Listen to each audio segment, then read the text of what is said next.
How many of you are prepared for an incident like this? Get my new book, Sheep No More, The Art of Awareness and Attack Survival, and I will teach you to think like an attacker so you can truly defend yourself. Don't just react, act. Available for pre-order now on Amazon and Barnes & Noble.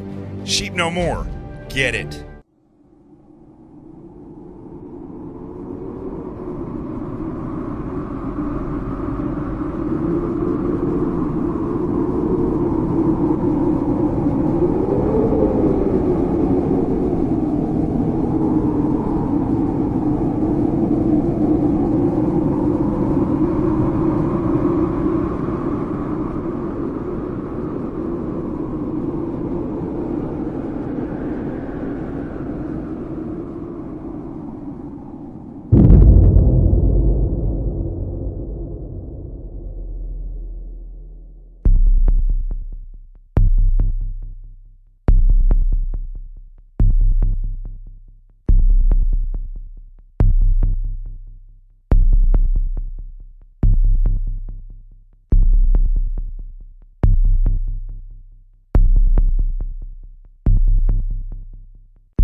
My name is Jonathan Gillum.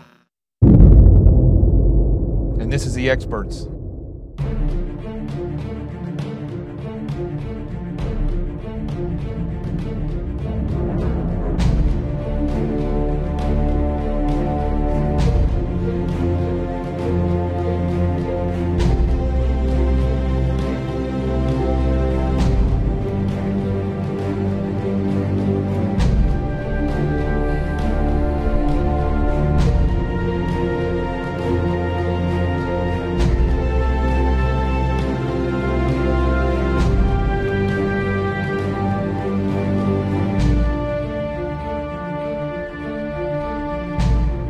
This is Jonathan Gillum, and this is The Experts on Facebook Live and Twitter.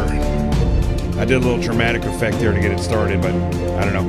Anyway, here we are, and quite a bit going on in the news today.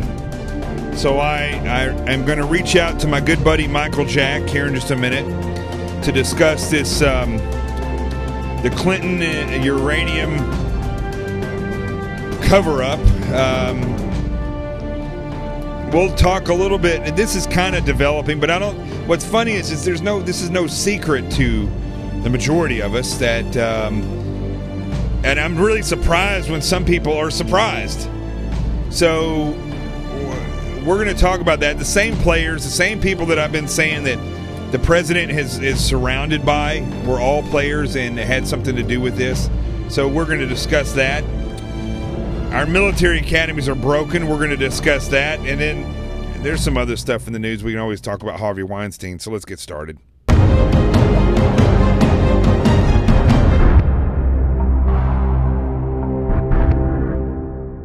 many of you are prepared for an incident like this? Get my new book, Sheep No More, The Art of Awareness and Attack Survival, and I will teach you to think like an attacker so you can truly defend yourself. Don't just react, act. Available for pre-order now on Amazon and Barnes & Noble. Sheep No More. Get it. All right, so doing things a little bit backwards and things in here. I don't know if you've noticed. I'm trying to change stuff up just a little bit. So sorry again for starting late tonight. Yesterday and today I was at John Jay School of Criminal Justice and doing some guest lecturing there. So that was pretty exciting to be able to go there and actually contribute to them. And I've got something going on with my earpiece here. And so tomorrow I should be a little bit more in the game, and Friday, of course, we'll do our toast, and then next week I'm not going to be teaching these classes, so hopefully things will go smooth. But this is the way it works. Again, this show is something that I created for you, for me, so the truth can get out there. And there's going to be, it's not a part of a network or any type of formal schedule, so sometimes the schedule is going to be bumped around a little bit because of other things that I have to commit to. So why don't we get started? Yesterday was a great show. We've had some good shows, even though they've kind of been spare the moment things because I haven't had the ability to research all the stuff that I do typically during the day.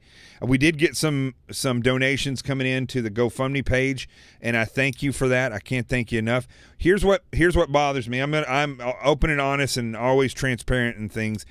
It's the same people that donate over and over again to this GoFundMe page, and it means a tremendous amount to me that they do that. But everybody's got to realize, you tune into this show and you watch this show every night, you should drop some money in that bucket.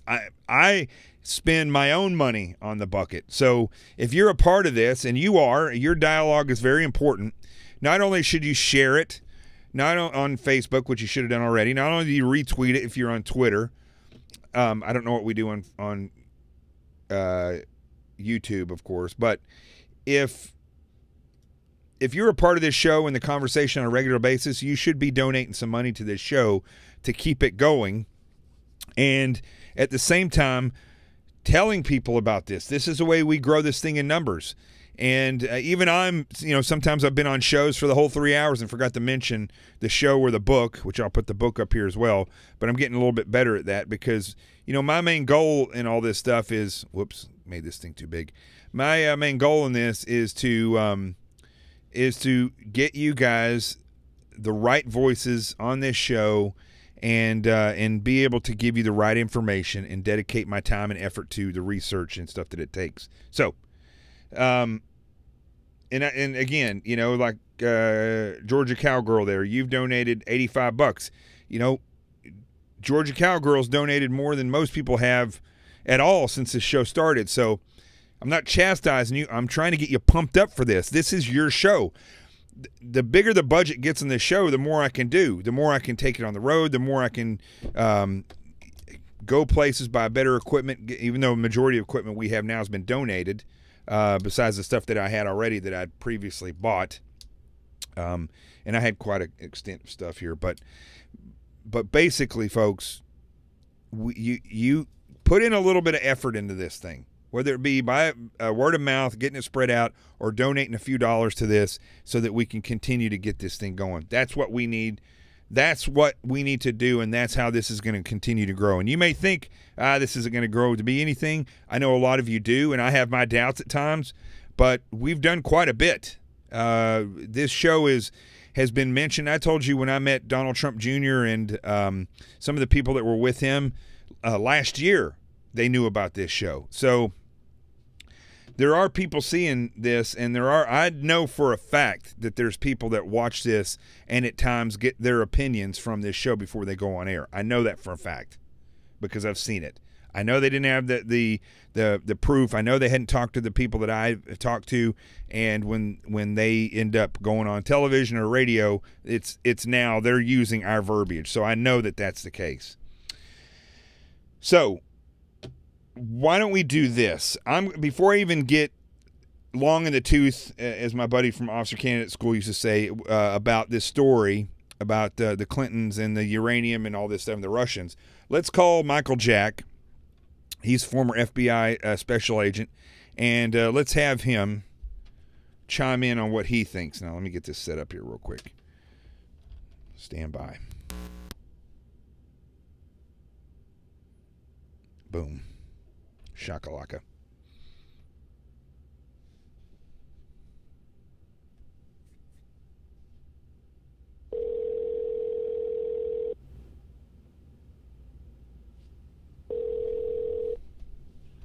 Hey, buddy, can you hear me? Yeah, I sure can. Hold on one second. I only got you in one ear, though. Say something. Hello. All right, hold on a second here. We may just be doing one ear tonight. All right. You got one ear? Yeah, can let me make sure that everybody can hear it on here. Let everybody give me a thumbs up if you can hear this. I'm assuming they can.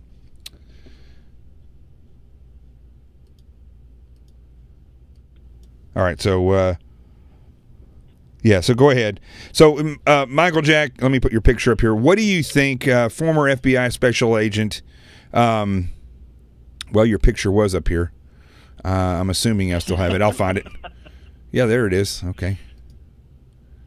Where? Well, it's not popping up. That's it's behind my. I'm sorry. I was. There you are. There you are, right there. You're behind my. You can sell a book instead of me. Okay. No, I got to move my book here. Hold on a second. So what do you think? What do you think about? There you go. Look at that. Boom. And we'll make this small right there. You go. Okay, perfect. There. Look, you were doing the covert. You were hiding back there. That's right. There's a little SOG work there, buddy. So, what do you think about? I just don't see. Okay, the revelation, I guess, is that the paperwork was there. That somehow this. These memos and stuff, I don't know who's getting this stuff. It's being leaked from the FBI, but somehow it's coming out that the FBI knew about the potential of deals that were being done with Russia, that money was being put into the Clinton Foundation, that Bill Clinton was getting paid massive amounts of money while this exchange was going on for the uranium deal. How do you think this information is getting out? Well, a lot of that's been out for a long time. It's, nobody's done anything with it. The Bureau hasn't said anything about it. But, the fact, there's two things. Well, first of all, I'm really pissed off that they didn't run with this a long time ago, and I'm put it squarely on Mueller. Right. It's extremely disappointing. Extremely disappointing. And for that reason, if this turns out to be, Mueller's suspect in what's the word nowadays is if there's collusion on the part of Mueller that to hide this stuff, to do a cover up, then he needs to be gone, and that special prosecutor thing needs to be shut down. Well, that's what's interesting about this, because the fact is, as we've been saying, you and I have had this conversation before, long before we've gotten to this point, that Trump is surrounded. Mueller came from the DOJ.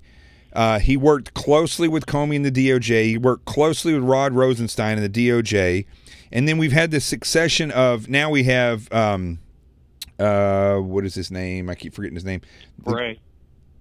Say again? Christopher Wray. Christopher Wray, who also worked with all those guys in the DOJ.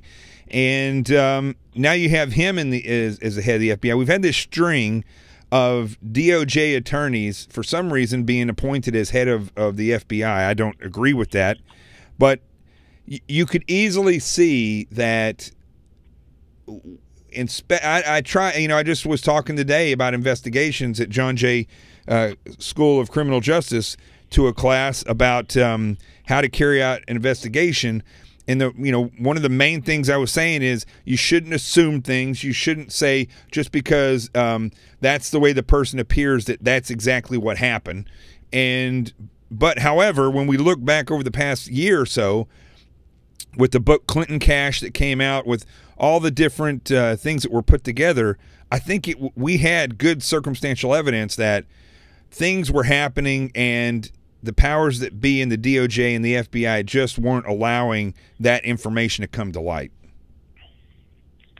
Yeah, well, you're probably some truth there. I have said, I'm going to pat myself on the back here without trying to break my arm, but I've been telling people, for a year or longer that what's going to take down the Clintons will be the foundation. It won't be the emails. Right. And I think what we're seeing now, and I hope what we're seeing now, is what's going to be a landslide of information. You're going to see. I've already heard of the judicial, one of the subcommittees or the committees in the House, I think it is, wanting to starting an investigation into all this. It needs to happen. It absolutely needs to happen. And they got to push the Bureau to get everything out. They got to, if there's any investigations that were going on, they need to be revitalized. They need new people put in. I'm getting feedback. Well, you're getting feedback now? Yeah, well, I was there for a second. Okay. I was hearing my voice. I was hearing my voice with the delay on it. But anyway, it needs to get out. The Bureau needs to get back to work on this kind of stuff and do what it does best. And they need to have people involved and in charge of this who aren't part of this little group, this clique that's out there. Right. And you mentioned Christopher Wray. You and I talked about this before. I didn't think he was a very good choice. And now even more, I don't think he's a very good choice. Mm-hmm. They need to make the kind of choice that you and I talked about. Well, what I'm kind of puzzled with here is that, well, first and foremost, when I was looking at the things that they could be charged with, all right, let's talk about that for a second, because Greg Jarrett on FoxNews.com listed the different things that they potentially could be charged with, or crimes that they have broken. Let's see here. Federal bribery statute, federal gratuity statute, mail fraud, wire fraud, program bribery, and the Travel Act. Now, I don't know how... Well, you could also do 1001 violation, too. Exactly. Lying to FBI agent. Of course, but none of those are death nails they're going to keep somebody in prison for the rest of their life. What about espionage? What about... at what point can we prove treason or industrial espionage where they have sold secrets or done things to benefit a potential foreign enemy? I don't know if we consider Russia an enemy anymore, but the fact the Democrats certainly do. At least they make it sound like that, except for this part. But giving Russia access to 1/3 of our uranium in return for political favors and monetary gain. How is that? I mean, there's got to be a point where the laws that cover use of your official position for personal gain. I don't remember which one that is. That's pay to play, basically. But when we're dealing with foreign entities, shouldn't that be a bit more of a serious crime? And is there a more serious crime? Well, getting to the first part of your question, when you're talking about treason, basically, or espionage, you were not going to know that until you get into the investigation and see if there's anything classified or anything like that want to cross. Right. On the surface, it looks like a business deal. It's pay to play, but it was all done. It was a business deal, and it was all approved by the right people. But the right people happened to be Clinton and Obama and that whole crew. And protected by Comey and Mueller and Rosenstein. It's like in a white collar crime case. When how do you prove that the guy crossed the line from a bad business deal to a fraud? Mm-hmm. Right? You just got to get it to that point. It's preponderance of the evidence mainly, but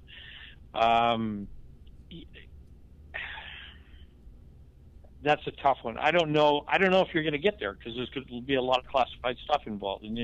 Well, let me put it this way: if it was me or you, and we were in the FBI, and we used our position in the FBI to arrange a deal so that Russia gets uranium and we make money in some kind of nonprofit that we're a part of, what would happen to us? Aside from being fired? Yeah, well, we know we'd be fired, but there'd be criminal charges there for sure. There would be criminal stuff, but what what you started off at was more, Espionage Act and that sort of thing.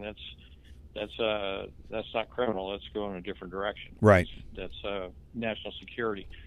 But that's what I'm saying. The uranium stuff, that's not national security?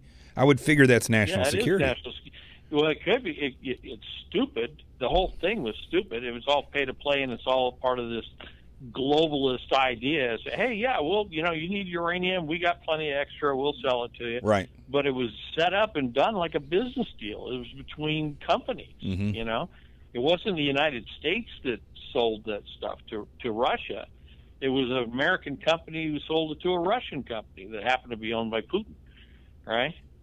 So on the surface, it's a business deal. Right. But it had to be approved by the State Department and probably the president. So somebody's asking on Twitter, how is selling our uranium for personal enrichment? So I don't. Are you asking? Let's see who this is. Yolanda something. It's really small. I can't hardly read it. So Yolanda, you're asking how is it that Hillary Clinton and this country selling uranium to a foreign entity, how is that considered personal enrichment? Is that what you're asking? Because that's easy to answer. It was, and you can back me up on this, Michael Jack, is that they made deals with the Russians to, and not just the Russians, for a lot of people, a lot of different countries. We'll do certain things for you if you make a contribution to the Clinton Foundation, and or if you pay a large sum of money to Bill Clinton when he comes there to speak, and then they do the deal for them. That's called personal gain from using your official title. It's pay to play. Basically, she was selling access, is what she was doing. Mm-hmm. And you want access, you want this business deal to go through, and kick a few $1 million over to the Clinton Foundation, and oh, by the way, Bill wants to go to Russia to do whatever over there, have him talk and pay him $500,000 for it. That kind of thing. That's personal enrichment, and that the result of all that took place was, she signs off on the deal. Right. So here's this guy, this individual. I don't know if it's a guy. RZATD says that we're spouting speculation here. So there's no more speculation here. Correct? Well, yeah, I haven't seen the documents that came out from the Bureau, but if there's, if the press is reporting that these are out there. I'm sorry? The press is reporting that this evidence is out there. Yeah. So if it's like 302s and informant recordings and stuff out of a 137 file, 134, whatever, that's potential evidence. It probably was evidence, stuff that would show up in a trial someplace. So, and the thing that they're saying now is that there's proof that this stuff was held and wasn't allowed to go or be seen by Congress before, that they knew this stuff was going on before the uranium deal was done, and they didn't. The FBI, or the powers that be in the DOJ and the FBI, withheld that evidence, didn't allow it to go to the oversight committees, and who would never have approved of this uranium deal. And the uranium deal went through, and then the speeches, they were paid for the speeches. Their money was put into the Clinton Foundation, and then the uranium deal went through, or somewhere right at the same time, and nobody ever notified Congress that this was happening. That's what the evidence is saying. So there's not speculation here. I mean, there's definitely, until we actually officially see the documents, we have to go on what the media says, that these things are actually coming out. But there is, it's further than speculation. There's circumstantial evidence where speculation is just where we're making an assumption based on our opinion. But in this case, you have all this stuff was done, even though the documents weren't put towards Congress. All this stuff was done and somewhat in the public's eye, to the point where the individual that wrote Clinton Cash was able to put this whole picture together. I mean, this stuff just doesn't happen on a daily basis.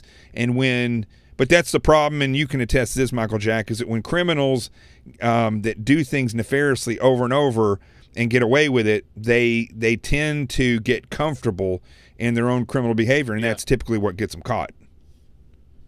Yeah, exactly. You know, they relax, and that's when they make mistakes. They're not as vigilant. Yeah, and that's what's one thing the Bureau does very well, is it's very, very patient. You know, when it's allowed to do what it's supposed to do. You know, investigation might take 3 or 4 years, but along the way, bad guys are going to screw up.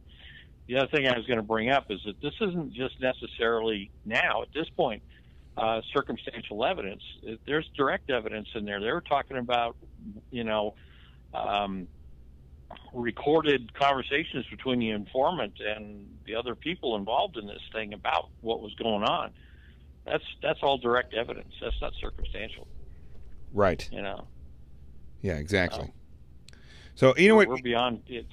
It sounds like we're beyond circumstantial stuff. We're, you know, they need to get to the bottom of this. I can't, and I'm just like livid. I'm sorry. I'm so wound up. But yeah.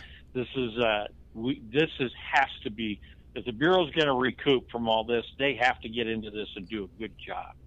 I don't think, you know, I've got good buddies that are still in the FBI, and I don't know if they realize the disdain that people have for them. Even though the Bureau does a lot of great stuff on a daily basis, I give them a ration because I know the potential that the FBI could have and was at one time.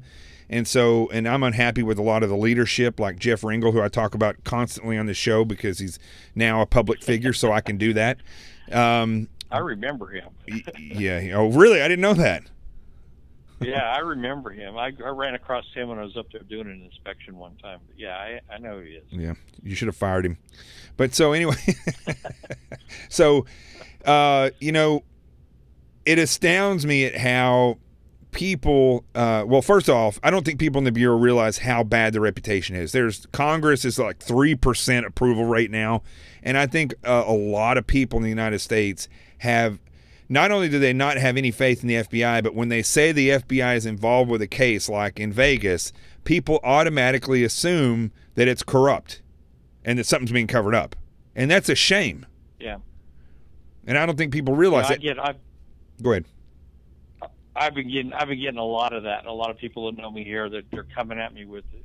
Even one of my kids called me the other day about, you know, the conspiracy theory that had to do with the fires in California. Yeah, you know? I've heard that one too. There's all this stuff floating around about the Vegas thing, and it's an FBI, CIA cover-up and all this stuff. And I'm going, all the FBI is doing is collecting and processing evidence. They're not even the lead agency on this thing.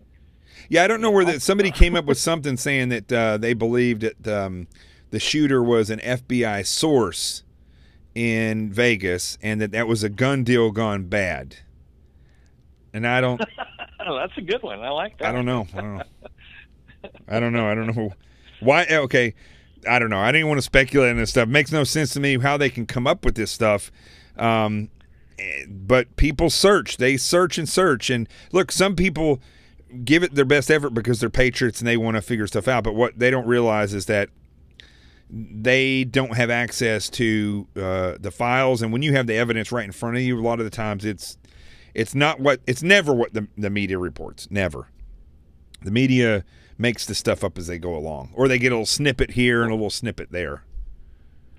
Yeah, and a lot of what happens with the media is a lot of these guys, you know, and CNN and some of these other places, they've gotten so lazy that all they do is, you know, they check out what's trending on Twitter, right, and they run with that, and yeah. It's not even true. Yeah. Whatever the bots on Twitter are saying, that's what they go with, and that's what's making things go so crazy.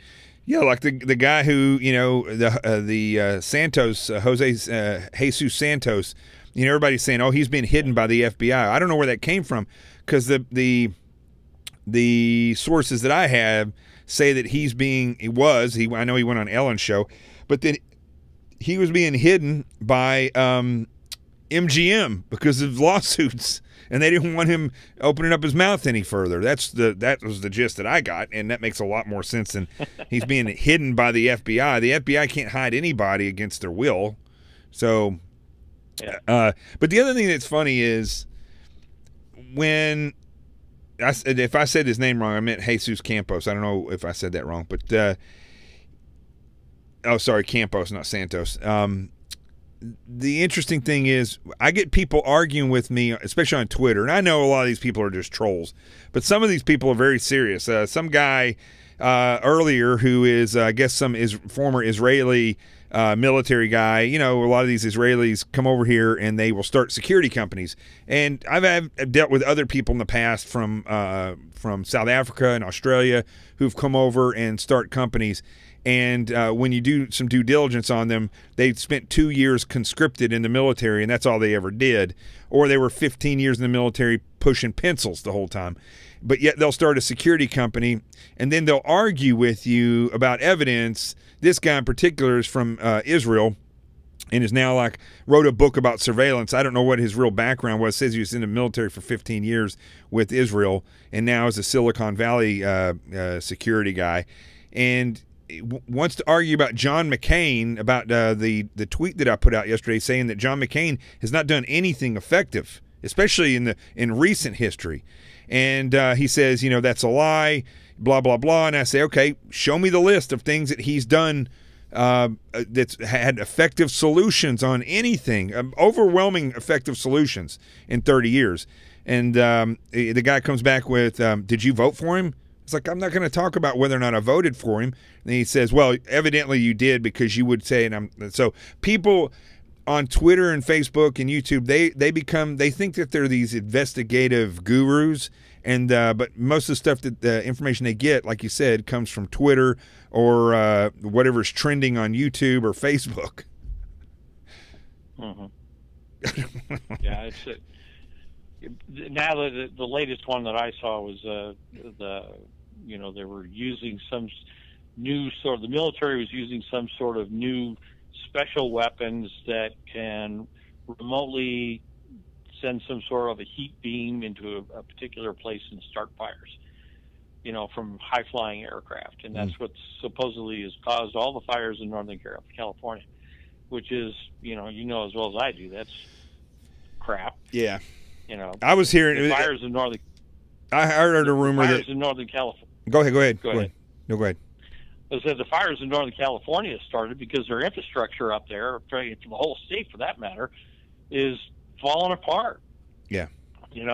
All those wires. They have almost hurricane force winds go through there and blow down these wires that should have been underground to begin with. Mm-hmm. But the state spends all their money on social welfare things and helping illegals and all that other stuff, and they didn't prepare for their drought. They didn't prepare for fires or anything else, and I hate to see what has happened, but I'm not surprised. Yeah, they're not ready. There was another rumor that was out saying that there might be evidence that this was ISIS or Al Qaeda starting fires to basically burn down California. I don't.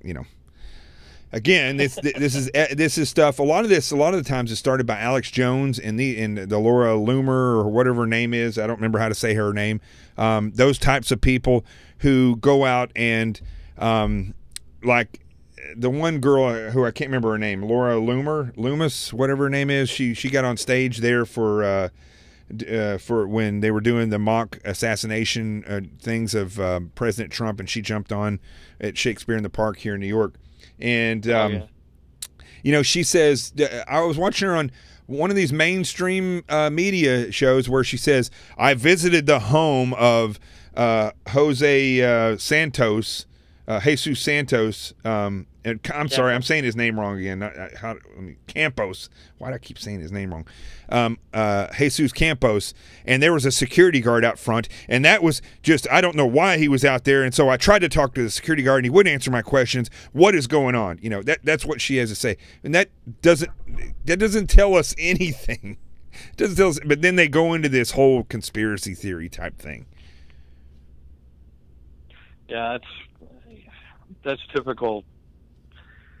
That's people wanting their 15 minutes of fame. It's like this lady who, claims that the president, said something derogatory, when he was talking to her about her husband dying in that ambush, Mm-hmm. or that the congresswoman who's, bringing that. They're just looking for their 15 minutes of fame. That's the only way they can get it is to stir the pot. What is kind of interesting now, and I've been saying this for a while, is how quickly the media will get away from a story. It's they quickly dropped what happened in Vegas, where they're hardly talking about it at all. This whole uranium thing that's going on, I wouldn't doubt if I turned on MSNBC right now that they're not talking about President Trump for some strange reason that has nothing to do with this particular investigation going on. Nobody in mainstream media wants to concentrate on the stuff that has to do with the left, first of all, except for Fox News, and but they will quickly get away from this stuff to the point where they're not even trying to. There's hardly any investigative journalists anymore. It's all just opinionated anchors. And yeah, exactly. And so when they kind of push the energy of the population from one story to the next, and that often is this whole thing is all kind of out of sync now, because the press used to report something, like they would report this stuff about the uranium, and people would say, we demand answers, so the press would follow that more. The press follows it more, they're going to get more advertising, and eventually Congress is overwhelmed by this, the attention, and so they get in on it, or the FBI gets in on it. But now it's like the heads of the DOJ and the FBI are so liberal, the media goes, they report this, and then they immediately get away from it, so the energy of the people's not there, and then that's how the FBI and the DOJ and the media are able to kind of covertly hide this stuff, because they just don't report it. Yeah, and they're not going to report anything that's going to be derogatory to the left either, because right. They are basically the propaganda wing of the Democratic Party, or the far left in this country. So you're just not going to get it. You're not going to hear it unless you go to one of the other more middle of the road or to the right news outlets that have sprung up because because of what's going on with the mainstream media. Like, if they want good, hard-hitting opinion and news, they need to listen to the experts, right? That's what I say.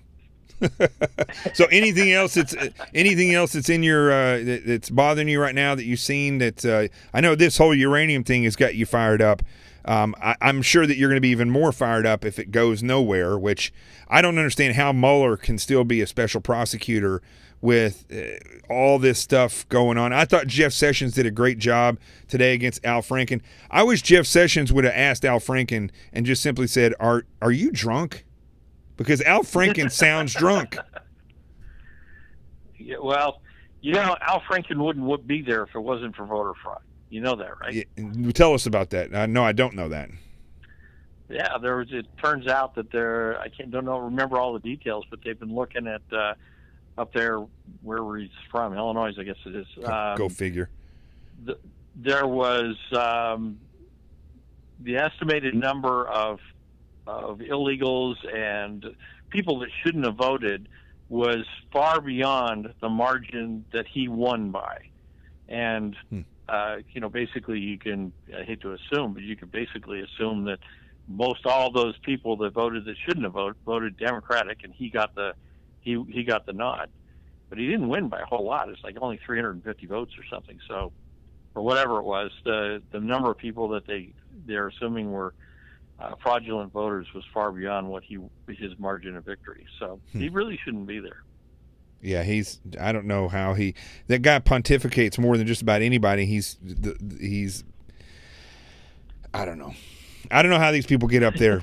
You know, how do people that are felons continue to play in the NFL or how do people like LeBron James, who now's contemplating some kind of protest in the NBA, how do these people not do even the smidgen of research to see who they're standing with? The communists of the Black Lives Matter and all these people are like, they're so infuriated because they're saying that the inner city, that these young black men are being killed by cops on an unusually high basis, which is not true. And the people, almost 100% of them that are killed, are in furtherance of a violent crime. And but yet everybody just buys on it and says, I was stopped. A cop was mean to me before, so they must be killing people all over the place. It's not about doing the right thing or having some kind of legitimate protest or anything like that. These guys, and you've said it before, these guys are narcissists. Mm-hmm. And so they just want their name out there on the public airways, good or bad, whatever it is. They want people talking about them. And that's right. That's what they're doing. That's why all these protesting. And the other thing, how do they get away with it? They get away because of, rule number one, my rule number one. People aren't paying attention. They're not paying attention to what's going on. Yeah. And they're just blowing it off. They're just so overwhelmed with all this stuff hitting them all the time that they just turn it off. And they don't pay attention. And so folks, like that are running around there doing these protests and so on, get away with this stuff. Yeah. People in government get away with this stuff because people just aren't paying attention. Now, my friend Natalie, who lives in Napa Valley, says that she believes it's arson in California. Can you explain real quick just a little bit more about what you were talking about with the infrastructure and about some of these fires? Well, the wires, the wires that went down from the wind, the transformers that blew up, all that. They're all on telephone poles and that sort of thing, and they're all in areas where that, from what I understand, I haven't been there, but from what I understand, they just weren't up to the windstorm that they got. Mm-hmm. And so the wires are snapping, they're going down, they have power in them, they're sparking. And the other thing you got to understand about what's happened in California is this last winter we had over here in Reno, I'm just on the other side of the hill from them, we had a hellacious winter. Mm-hmm. We got more snow than we've had in like 100 years. And they got a lot of snow and rain and everything over there. So the grass and everything grew like crazy. And then in the summertime, everything dries out. And it was red flag. It turned into a tinderbox. So it doesn't take a whole lot of sparks from a wire going down to set that off. And they just, California doesn't spend as much money as they should taking care of their people, taking care of their infrastructure. They would rather spend it on social welfare programs. Well, also, somebody is saying, and I don't doubt that that's not true, that's not a possibility. There are saying that ICE has, Russ Evans says supposedly, which that's not exactly factual evidence that we should go off of, but he said supposedly ICE has an illegal in custody charging him with arson. Well, we'll see. We'll see if that's the case. But I have no doubt, I know exactly what you're saying, and I think the same thing goes here in New York City when I didn't really like Bloomberg that much. I didn't like the decisions that he made, but I really do not like de Blasio. And you can see this city just literally falling apart as he's mayor of this city. It's homeless is a massive problem here. Homelessness. Pot smoke everywhere. They don't enforce that anymore. He turned public urination. It's not a crime anymore in this city, and just strange things like that this guy did. So the city is taking a hit under de Blasio, big time. You're talking about pot. You should spend a little time looking at there's a Rocky Mountain Hider report that was out that was published in the Denver Post about marijuana use in Colorado, and the statistics about marijuana caused deaths on the highway and so on were just, through the roof. I mean, they made $8 billion in tax money this year so far, but people, 300 people died, 269 people died because of it. They have the highest rate of juvenile marijuana use in the country by over 55% to the closest state to them.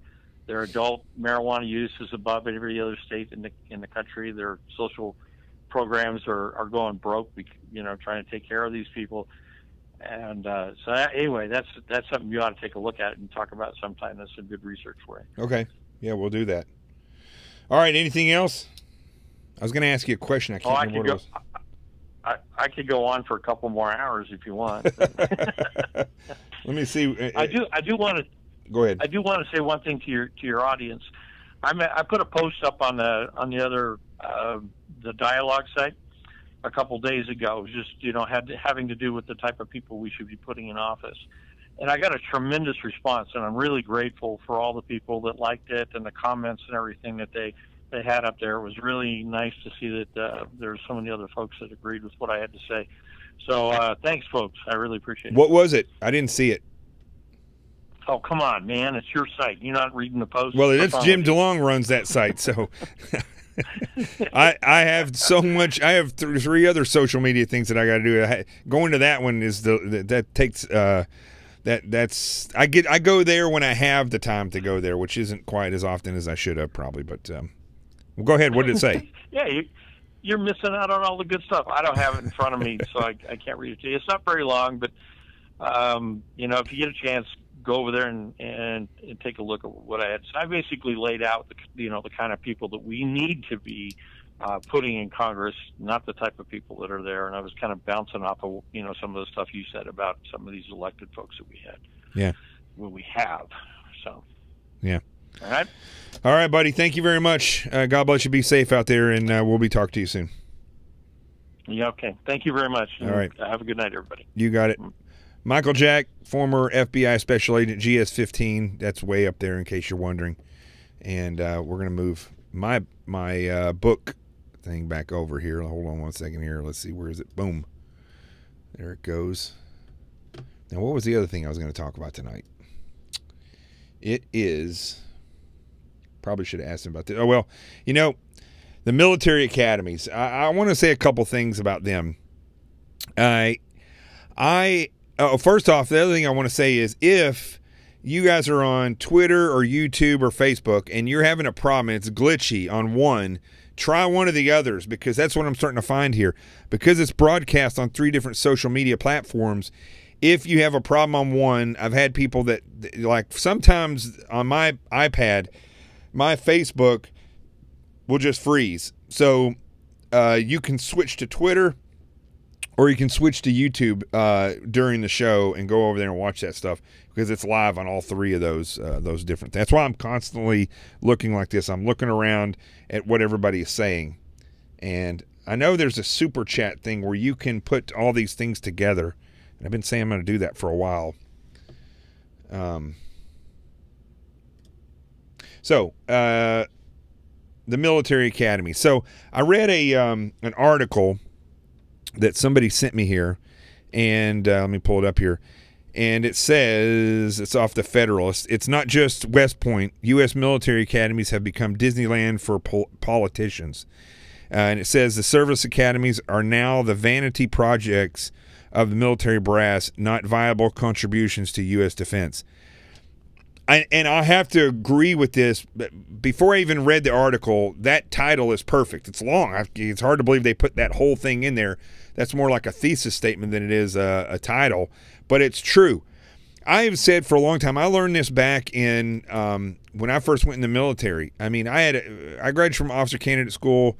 I felt like I got a tremendous amount of training from John Crouch, who was my drill instructor at that point in time. I've had him on this show before. And when I got to SEAL training, one of the biggest nightmares I had was academy grads. That followed me right into my platoon, where my officer in charge was an Academy grad, and they are. I've dealt with a lot of Academy grads, even in the FBI. Jeff Ringel, I believe, may be an Academy grad. I may be wrong about that, but I think he might be. So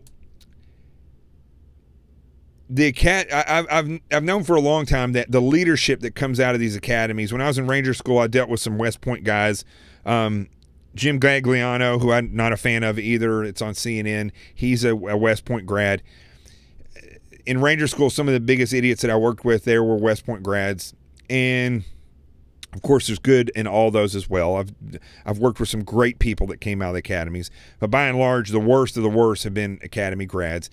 And in stark contrast to that, almost every single officer I ever worked with from Virginia Military Institute was amazing. They were the true leaders, and they were the people that others wanted to be around and work for. Like Pete Van Hoosier, who was my CO at SEAL Team 4. Amazing guy and a VMI grad.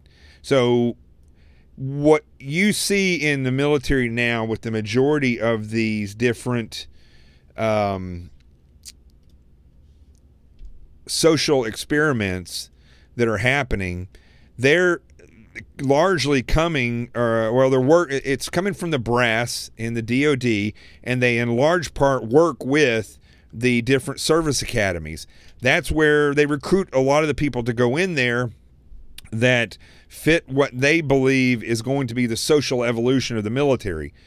Whether it be, promoting gay officers just strictly because they're gay and they want to get them in there and get them in the population. Whether they somebody, I don't know if I've heard of anybody transgender going through the military academy, but a lot of the officers that are making rank in the DOD are people who have come through the academy and that are basically liberal activists. I can't imagine how this guy that was at West Point, who was a communist and professed to be a communist constantly, that he wasn't discovered, because there's almost nothing you can do while you're in the academy that's not going to be seen in any of these academies. How that guy got through, showing his Che Guevara shirt, holding his hat up saying communism will win, so on and so forth. There's a problem there. There's a real problem there if either they aren't paying attention to their students and they're just letting anybody go through, or they know about it and they're just keeping it hush-hush and hoping that nobody else realizes it. And that would be because they are either communists themselves or they're super leftist, where they want to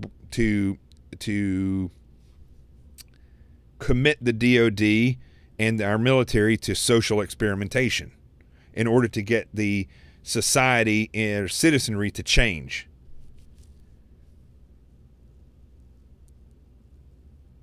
So I'm reading what your comments are saying here.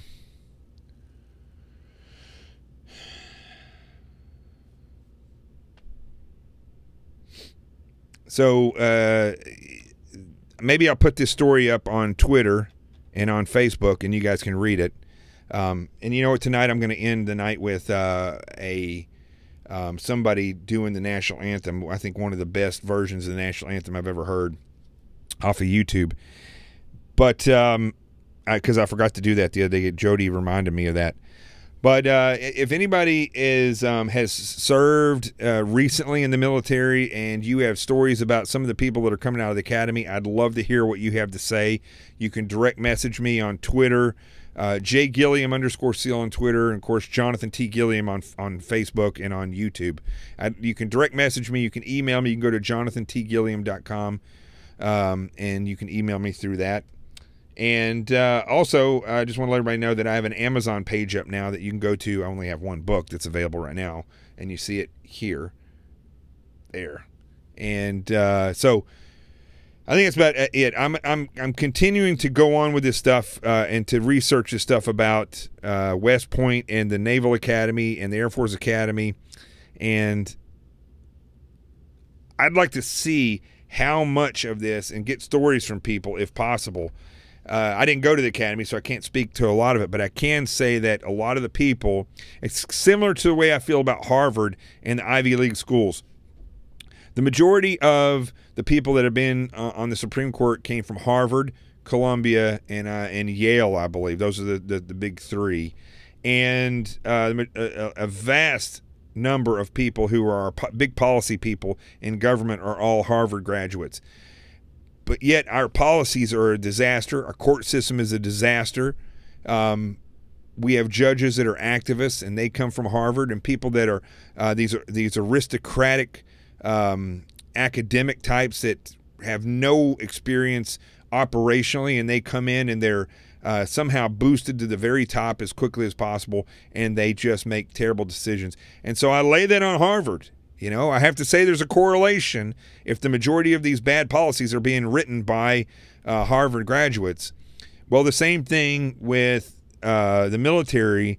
If the majority of people that are being advanced, officers that are being advanced in the military, come from the academies, and at the same time our academies and the military is being socially destroyed through social experimentation and trying to change the whole atmosphere of the DOD in order to affect the change of the society, which is completely backwards and ineffective, then I have to say that there has to be a correlation between people being indoctrinated in the academies and then the officer corps once they get into the military. I hope that makes sense, because there's got to be correlations here with this. So I'm going to be looking into this more and more. Again, if you have any information that you want to pass on, you can always find me on Twitter, Facebook, or YouTube, and you can direct message me there. And then I mean, if you have information you want to let me know it, I'll read it. Or if you want to come on, you can come on and be a guest on the show. That's what we're all about here. I'm not going to go and talk long and hard about something that I'm not real sure about. But I do think there's good circumstantial evidence that this, well, I don't think it's way beyond circumstance. There's evidence that social experimentation is happening. I just would like to know what the correlation is between the service academies. What do I think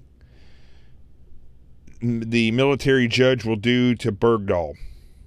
That's a good question, and I think you're going to be able to see you're going to be able to tell where our military is going by the decision it's made about Bergdahl. He should spend the rest of his life in jail. Really, he should get the death penalty because of him, people died. But I think because he made a deal, he's probably not going to get the death penalty. So before I go to the truth zone, anybody else got anything?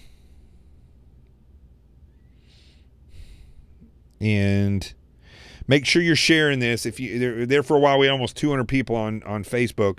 Make sure you're sharing this right now. If you're on Twitter, make sure you're retweeting it. Tell everybody about it. Try to get people to come here. If you talk to people and they say, I'm frustrated with Fox News, tell them to come here and watch this show.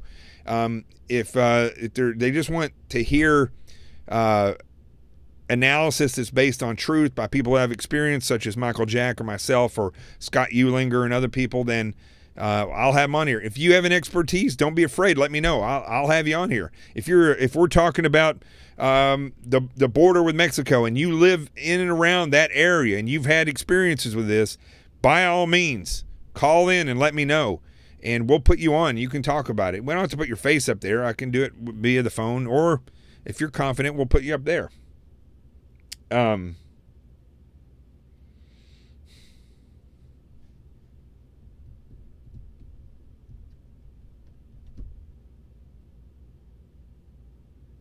Let me see here.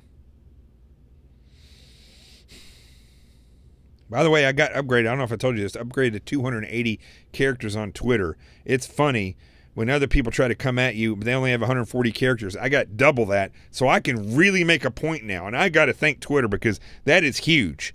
That is some tremendous, because I'm actually able to formulate an actual opinion and not have to go tweet. I can do it in one tweet, so that's awesome. I don't know how I got picked for that. Am I going to do a Patriot tour? Am I going to Patriot tour? I don't know. I wasn't invited to go down there, and I typically don't go to concerts and stuff like that unless I'm invited. But I will tell you this, I am going to be doing some speaking engagements. If you're in the military or in around a military base, the AFES, AAFES, I can't remember how it's what, I'm going to have to look that up, but it's the commissaries on base. They want me to do some book signings. So I'm going to be doing a few book signings with them when this comes out. And if you want to get enough people together that you think you have, I don't know, you get 200-300 people together or more, and you want to do a book signing, and I'll come and give a lecture on exactly what this is, I'll do it. You get a hold of me, and we'll do it. I'll bring it to you guys, and we'll talk about it. If you have a university, if you're an administrator, or you're at a hospital, or you have a large church, or if you can get 10 churches in your community together where they may have missionaries that go down range, and everybody wants to buy a book, I'll come there, I'll speak, and we'll do that, and we'll sell some books and get some people informed and up-trained on how to protect themselves. So think outside the box. You guys are my salespeople. You're my marketers. So let's get this going. Continue to do this. It's been 2 years now. The book's going to come out before you know it. So I think that we can come together and think outside the box. And if I can combine this show with the book tour, then I think we can really start to progress this thing even further. So let's go to the Truth Zone. I got to real quick. Hold on. I got to pull this up because oh, darn it. Chelsea Handler's ending her show. Just heartbroken about that. Stand by 1 second.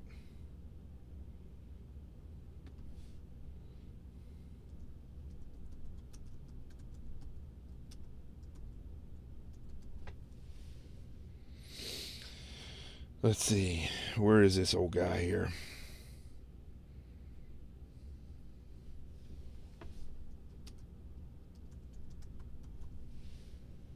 All right, here it is.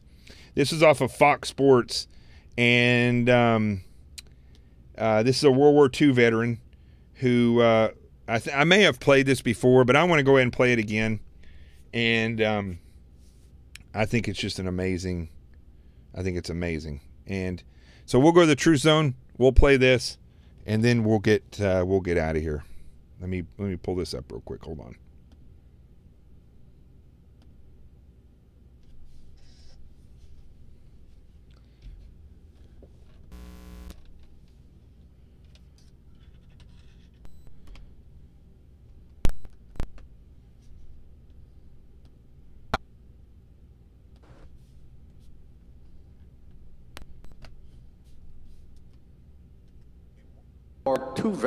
Okay, so let's go to the True Zone. We'll start this when we come back, and I'll have it all set up for you. Let's do that. You're going to want to watch this.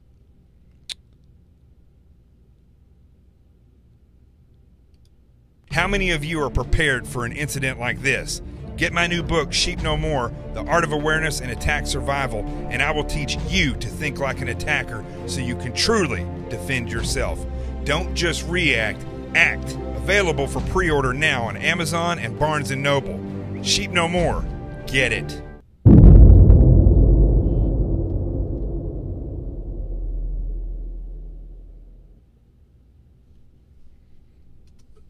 A World War II veteran who served as a medic treating the wounded during the Battle of the Bulge.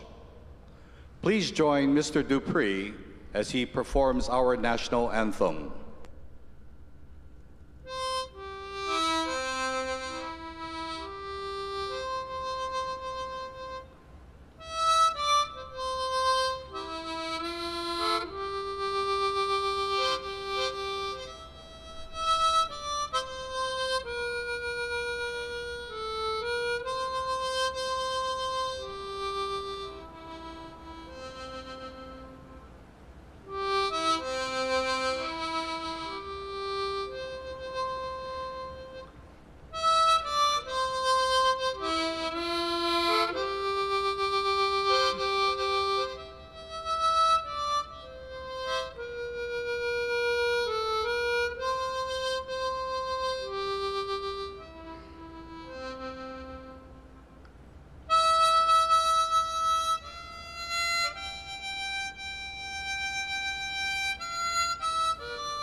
I'm Jonathan Gillum.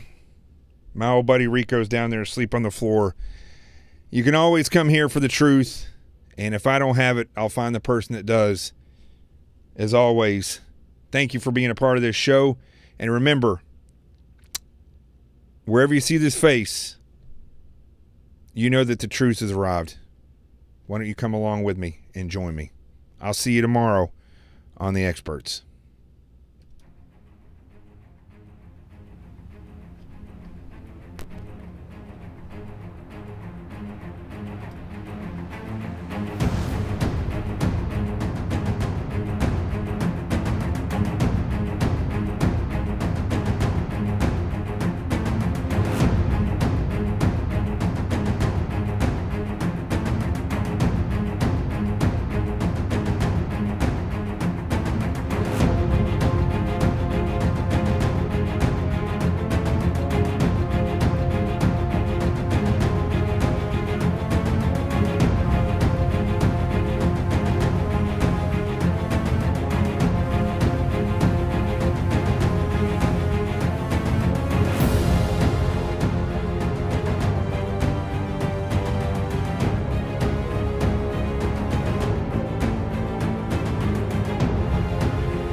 How many of you are prepared for an incident like this? Get my new book, Sheep No More, The Art of Awareness and Attack Survival, and I will teach you to think like an attacker so you can truly defend yourself. Don't just react, act. Available for pre-order now on Amazon and Barnes & Noble. Sheep No More. Get it.